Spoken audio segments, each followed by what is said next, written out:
Hello, কেমন আছেন সবাই? আশা করি সবাই খুব ভালো আছেন এবং সুস্থ আছেন। আজকে ফেব্রুয়ারি মাস, তো ফেব্রুয়ারি মাস ভ্যালেন্টাইন ডে এবং প্রেমের দিন। ভ্যালেন্টাইন উইক অলরেডি শুরু হয়ে গেছে। তো আজকের এনার্জি কেমন? কে বা কারা?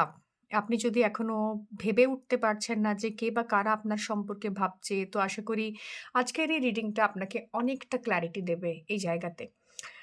শুরু করব আজকের রিডিং এবং শুরু করার আগে প্রত্যেকবারের মতো এবারেও বলব প্রত্যেককে যে যারা নতুন রয়েছেন আজকে আমার সাথে তারা চ্যানেলটাকে সাবস্ক্রাইব করুন, লাইক করুন, কমেন্ট করে জানান এবং ভালো লেগে থাকলে অবশ্যই পাশে থাকুন। তো শুরু করব আজকের রিডিং।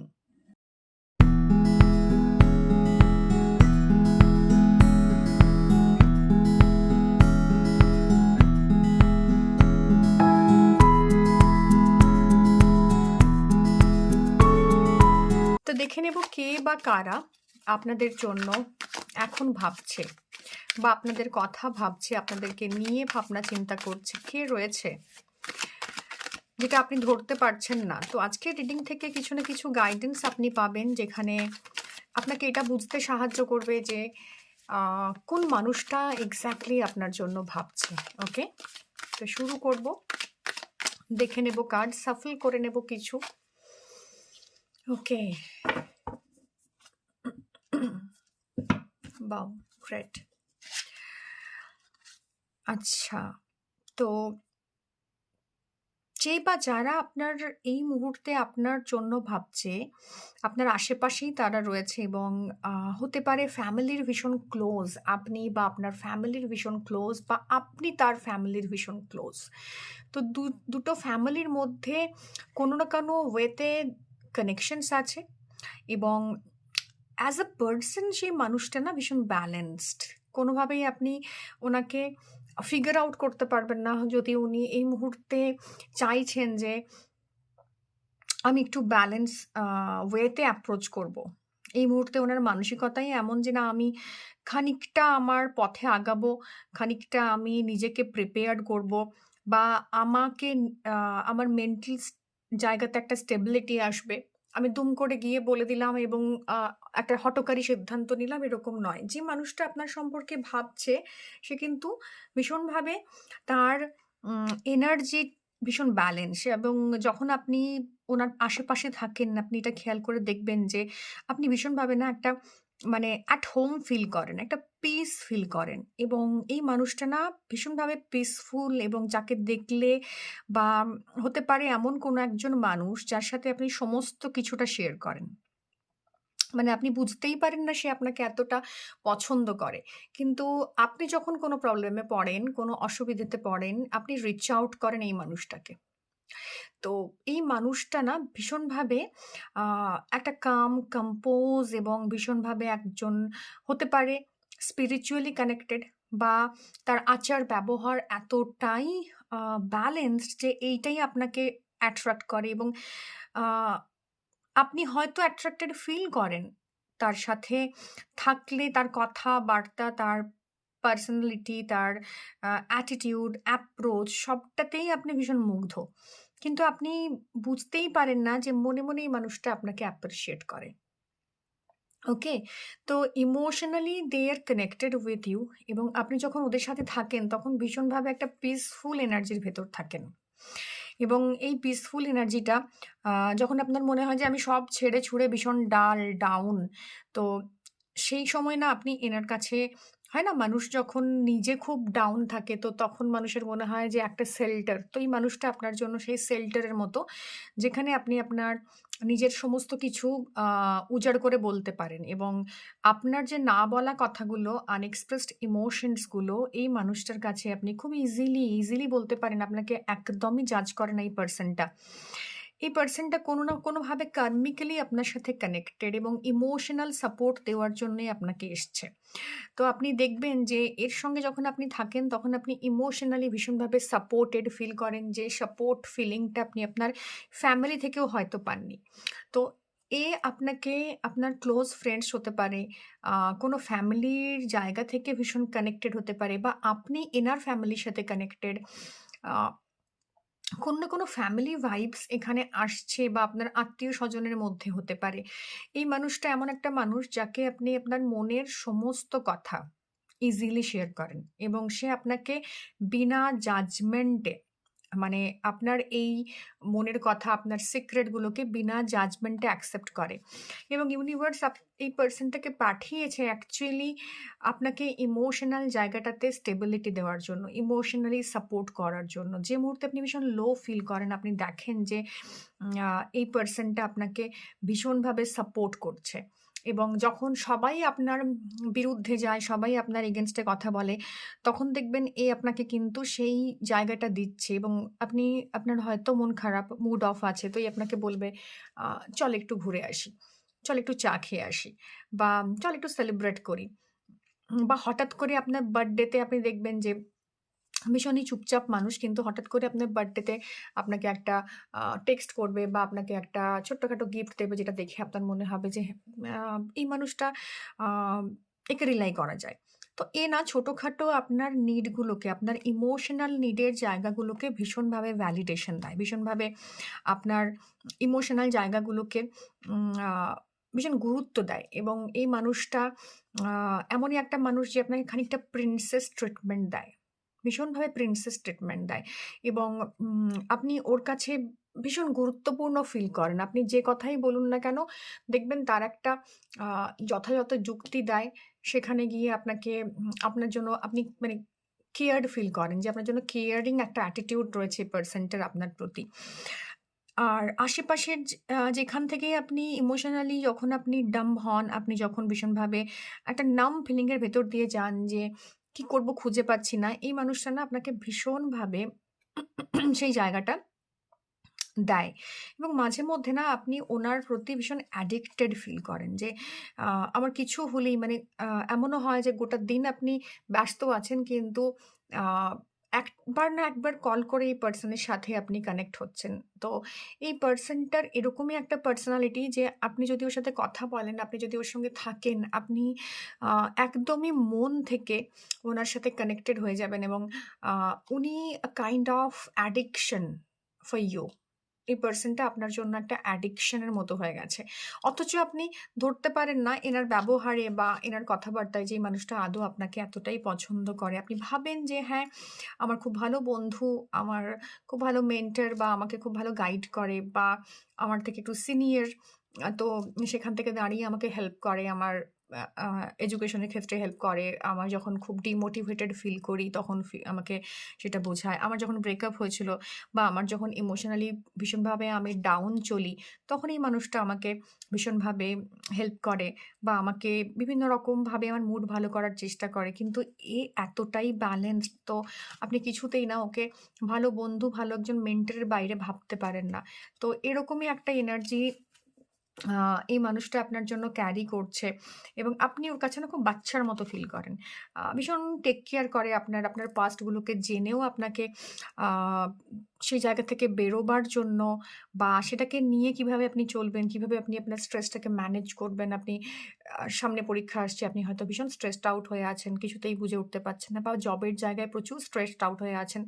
তো এই মানুষটা না আপনার এই স্ট্রেস গুলোকে আ নিমেষের মধ্যে আপনার স্ট্রেস থাকে কিন্তু সেটা কিভাবে আপনি চ্যানেলাইজ করবেন, কিভাবে সেটা নিয়ে আপনি এগিয়ে যাবেন তার একটা ওয়ে আউট দেখায়। তো এর মধ্যে একটা মাদারের মতো একটা ফিলিং রয়েছে। এই পারসনটার মধ্যে একটা মাদারলি কোয়ালিটি রয়েছে। আ তো সেইরকম একটা জায়গা থেকে বা ইনি আপনার জীবনে একজন মানে আপনার এজের থেকে কেউ একটু বড় হতে পারেন বা সিমিলার এজেরও হতে পারে বা ছোটও হতে পারে। বড় ফিমেলের মানে মেলদের ক্ষেত্রে হলে একটু বড় হওয়ার চান্সেস আছে যার কাছ থেকে আপনি খুব ভালো গাইডেন্স পান। তো এজে হয়তো আপনার থেকে সে একটু বড় বা আ তিনি যেরকম একটা পজিশনে রয়েছেন আপনি হয়তো এখনো সে জায়গায় পৌঁছতে পারেননি। তো ভীষণ সাকসেসফুল একজন মানুষ হতে পারেন। এটা মেল যারা দেখছেন তাদের জন্য বললাম। ফিমেলদের ক্ষেত্রে আপনার থেকে বয়সে ছোট হতে পারে কিংবা আ বড়ও হতে পারেন। মানে বন্ধুস্থানীয় সেম এজ হতে পারে কিংবা আপনার থেকে বড় কেউ যার এই বিহেভিয়ারটা আপনাকে ভীষণভাবে অ্যাট্রাক্ট করে তার দিকে। তো সেই পারসনটাই আপনার কথা কন্টিনিউয়াসলি ভেবে চলেছে কিন্তু এতটাই ব্যালেন্সড তার ব্যবহারে, তার কথাবার্তায় আপনি এটা কোনোদিন ফিলই করতে পারবেন না। ঠিক আছে? তো এরকম একটা জায়গা থেকে উনি এখন এই মুহূর্তে আপনার জন্য ফিল করছেন এবং আপনি কিছুতেই বুঝতে পারছেন না যে এই মানুষটা যাকে আমি এরকমভাবে দেখি, বন্ধুর মতো দেখি বা মেন্টরের মতো দেখি বা গাইডের মতো দেখি, সেই মানুষটা আ কেন এরকম করছে? মানে কিছুতেই বুঝতে পারছেন না আপনি। তো তাদের কাছে না আ আপনার এই যে সঙ্গটা, মানে তারা এটাই রিগ্রেট করে, তারা এটাই ভয় পায় যে ১ম এ বলিনি কেন? বা আ যদি সে বলে আপনি কিরকম রিঅ্যাক্ট করবেন? সেই জায়গা থেকে তার একটা লিমিটেশনস হচ্ছে। তার রিগ্রেটস হচ্ছে যে সে আপনাকে বুঝিয়ে উঠতে পারছে না। হতে পারে মানুষটা ভীষণ ইন্ট্রোভার্ট, হতে পারে এই মানুষটা ভীষণই ইন্ট্রোভার্ট যে কারণে আপনাকে ও প্রপারলি বুঝিয়ে উঠতে পারছে না যে আ বা আপনার সাথে সম্পর্কের জায়গাটা এমন একটা তৈরি হয়েছে বা এতটাই ব্যালেন্সড অ্যাপ্রোচ ওনার যে উনি আ বা সেই ব্যক্তিটি আপনাকে কিছুতেই বুঝিয়ে উঠতে পারছে না। ওর একটাই ভয় যে যদি আপনি আপনার অ্যারাউন্ড একটা সার্কেল তৈরি করে ফেলেন বা তাকে আর অ্যালাউ না করেন এই কথাটা জানার পর। তো তার জন্য আপনি হচ্ছেন একদম ড্রিম কাম ট্রু। ঠিক আছে? তো স্বপ্ন সত্যি হওয়ার মতো। আপনার সঙ্গটাও সে ভীষণ এনজয় করে এবং তার মনে হয় যে যদি সে এই কথাটা আপনাকে জানিয়ে দেয় যে সে আপনাকে পছন্দ করে এবং আপনি যদি নিজের সারাউন্ড একটা বাউন্ডারি তৈরি করে দেন, তাকে অ্যালাউ না করেন, তাহলে এই পারসনটা না ভীষণ ভেঙে পড়বে। এবং এটাই সে ভয় পায়। এটাই তার রিগ্রেট হয় যে আমি আগে বলিনি কেন বা আ আমার যে ইমেজটা তৈরি হয়ে গেছে এখন এই মুভমেন্টে সেই জায়গা থেকে দাঁড়িয়ে আ হয়তো আপনাকে রিচ আউট করাটা উনার জন্য একটু ডিফিকাল্ট হচ্ছে, ওকে? তো উনি চেষ্টা করছেন কিন্তু বলে উঠতে পারছেন না এবং প্রচন্ডভাবে অ্যাডিক্টেড টুয়ার্ডস ইউ উনি। তো উনার কোনো না কোনো পাস্ট একটা জায়গা ছিল যেখানে উনি ডিচড হয়েছেন বা ডিজেক্টেড হয়েছেন বা wounded in love, তো সেখান থেকে দাঁড়িয়ে প্রিভিয়াস যে এক্সপেরিয়েন্স গুলো ছিল সেটার জন্য রিগ্রেট করেন বা হতে পারে সেই ব্যাপারটা আপনাকে খোলাখুলি কখনো বলেননি বা বলেননি সেই ব্যক্তিটি। তো উম বা আপনি হয়তো জানেন কিন্তু সেইটা আপনি কেমনভাবে নেবেন, হ্যাঁ? তো এই কারণেই উনি এই মুহূর্তে এই জিনিসটাকে খুব একটা বেশি আপনাকে অ্যাপ্রোচ করতে সাহস করছে না। কারণ আপনি জানার পর কেমনভাবে নেবেন বা আম কিরকম রিঅ্যাক্ট করবেন? তো এরকম একটা কনফিউশন উনার কিন্তু ভীষণ রয়েছে এই মোমেন্টে। ওকে? তো উনি হয়তো এটা রিগ্রেট করছেন যে পাস্টের জায়গাটা আপনি জানেন বা পাস্টের জায়গা থেকে যদি আপনি কোনো সিদ্ধান্ত নিয়ে নেন, তাহলে কিন্তু ওনার জন্য একটা চাপ তৈরি হবে এবং উনি এটাই উনার জায়গা যে উনি ভীষণভাবে ভেঙে পড়েছেন। মানে কোনো না কোনো পাস্ট জায়গা থেকে উনার এতটাই আছে, মানে কোনো সেপারেশন বা কোনো ডিভোর্স বা কোনো ধরনের জিনিস বা যেটা হয়তো উনি মনের মধ্যে এতদিন লুকিয়ে রেখেছেন এবং বা হয়তো আপনাকে বলেওছেন কিন্তু সেই জায়গাতে হতে পারে যে আপনি যদি হ্যাঁও বলেন তো উনার মনে হতে পারে এতটাই ব্যালেন্সড মানুষ যে উনার মনে হতে পারে যে আপনি আউট অফ সিম্প্যাথি এটা করছেন। বা উনি আপনাকে এতটাই গুরুত্ব দেন, মোটিভেট করেন, সম্মান করেন, কেয়ার করেন। তো সেখান থেকে হয়তো আপনি যদি হ্যাঁ বলে দেন, উনার এটা মনে হতে পারে যে আপনি ওনাকে ওনার যে একটা ব্রেকডাউন ছিল, ওনার যে একটা মানে আ বিট্রিয়াল ছিল সেখান থেকে আউট অফ সিম্প্যাথি হয়তো আপনি এই সিদ্ধান্তটা নিচ্ছেন। তো সেখান থেকে ওনার এটাই মনে হয় যে আ বলার থেকে একটু টাইম নেওয়া, একটু ব্যালেন্স করা এটা খুব ইম্পোর্টেন্ট। তো উনি প্রেজেন্টলি না উনার এই ব্যালেন্সিং জায়গাতে রয়েছেন যেখানে উনি আ রিচ আউট করতে পারছেন না বিকজ যদি আপনি না বলেন বা যদি আপনি আ এটাকে ওনাকে করুণার চোখে দেখেন। তো এরকম একটা এনার্জি আছে। তো এই যে ব্যাপারটা যে মানে ইনটেনশন টা যেটা উনার, ইনটেনশন এটাই যে একটু টাইম নিই, একটু আ মানে একটা এনার্জি থেকে উনি শিফট করে বেরিয়ে এই জাস্ট আপনার হাত ধরেছেন বা আপনার সাথে এত ভালো বন্ধুত্ব হয়েছে আ বা আপনি ভীষণ ক্লোজ ফ্যামিলি গ্রুপের। তো সেখান থেকে দাঁড়িয়ে যদি আপনার ফ্যামিলি না করে বা আপনি না করেন, তো এরকম একটা জায়গা বা আপনি উনার পাস্টটা জানেন, জেনে যদি আপনি ওনাকে রিজেক্ট করেন, তো বিভিন্ন রকমের না একটা এনার্জি তৈরি হয়েছে। যেখান থেকে উনি নিজেই ভীষণ কনফিউজড এবং উনি সময় নিচ্ছেন। সময় নিচ্ছেন যে আ আরেকটু সময় নিয়ে আরেকটু দেখি, আরেকটু নিজে এনালাইজ করি। কারণ ভীষণ ব্যালেন্সড পারসন। তো আপনি উনাকে করুণা করছেন বা আপনি উনাকে রিজেক্ট করছেন এইটা এগেইন মানে অ্যাকসেপ্ট করে নেওয়ার মতো মেন্টাল কন্ডিশনে উনি এই মুহূর্তে নেই। তো উম তো সেই কারণেই উনি ভীষণভাবে ডিলে করছেন। Okay? Queen of swords, independent and reserved love. তো পার্সনটা না ভীষণ রিজার্ভ। তো উনি এটাই চাইছেন যে আ এই যে দূর থেকে হোক বা আ ফোনে হোক বা আপনার মেন্টর হিসেবে হোক বা ভালো বন্ধু হিসেবে হোক, আ এই যে আপনাকে উনি দেখতে পাচ্ছেন, চেরিশ করছেন মোমেন্টটাকে, বা আপনার সঙ্গে এতটা সময় কাটাচ্ছেন, কনভারসেশন করছেন, এটাই উনার জন্য বিশাল ব্যাপার। উনি কোনোভাবে আ এই সম্পর্কটাকে একটা নাম দিতে গিয়ে বা একটা মুভ নিতে গিয়ে ডিস্টার্ব করতে চাইছেন না। উনি চাইছেন যে আপনি আরেকটু সিদ্ধান্তে মানে আরেকটু বুঝতে পারুন, আরেকটু উনি নিজে আ সিদ্ধান্ত নিতে পারুন, তারপরেই অ্যাকচুয়ালি বলবেন। তো উনার নেক্সট মুভ এটাই যে উনি একটু ওয়েট করতে চাইছেন।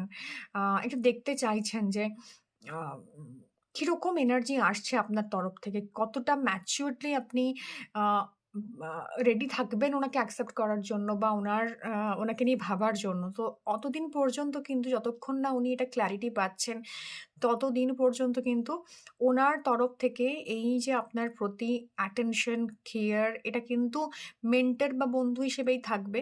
কারণ উনি লাভের মধ্যে না, উনি ভালোবাসেন বা হয়তো আপনাকে অ্যাডমায়ার করেন, কিন্তু সেটা ভীষণ রিজার্ভড। উনি উনার ইমোশনসটা এক্সপ্রেস করতে পারেন না প্রপারলি। তো এরকম জায়গাতে একটা রিজার্ভ লাভই দেখাচ্ছে এই মুহূর্তে। তো নেক্সট মুভ এটাই যে উনি ওয়েট করবেন। এই যে একটা ফেজ যাচ্ছে, একটা ট্রান্সফরমেশন এর ফেজ যাচ্ছে, যে যেখান থেকে উনি আ আপনাকে অ্যাপ্রোচ করার জন্য একটা সময় নিচ্ছেন। এই ট্রান্সফরমেশন এর ফেজে উনি এই মোমেন্টে দাঁড়িয়ে উনার নেক্সট মুভ এটাই যে উনি একটু ওয়েট করতে চান। উনি একটু ওয়েট করতে চান, দেখতে চান আপনি কিরকম আ রেসপন্ড করছেন। আরেকটু ভালোভাবে আপনাকে কমফোর্টেবল রাখার জন্য আরেকটু ভালোভাবে সময় দিতে চান। যাতে করে আপনি কমফোর্টেবলি রেডি হতে পারেন বা আপনি বুঝতে পারেন যে উনি কি চাইছেন। কারণ উনি এখনো পর্যন্ত আপনার লাইফে একজন মেন্টর, একজন ভালো বন্ধু হিসেবেই আছেন। তো এটাই ছিল আজকের রিডিং। তো আপনার আশেপাশে এইরকম ক্যারেক্টারিস্টিক্স বা এরকম অ্যাটিটিউড এর পারসন আ যিনি আছেন, তিনি অ্যাকচুয়ালি আপনার কথা ভাবছেন, আপনার জন্য চিন্তা করছেন বা আপনাকে কিভাবে মানে নেক্সট মুভ নিলে আপনি আ সেটা অ্যাকসেপ্ট করতে পারেন বা কেমনভাবে আপনি নেবেন, এই বিষয়গুলো নিয়ে সত্যিই তিনি চিন্তায় আছেন। তো এটাই ছিল আজকের রিডিং। ভালো লেগে থাকলে ডেফিনিটলি লাইক করবেন, কমেন্ট করবেন, জানাবেন কেমন লাগলো। দেখা হবে অন্য কোনো রিডিং এ। Till then tata.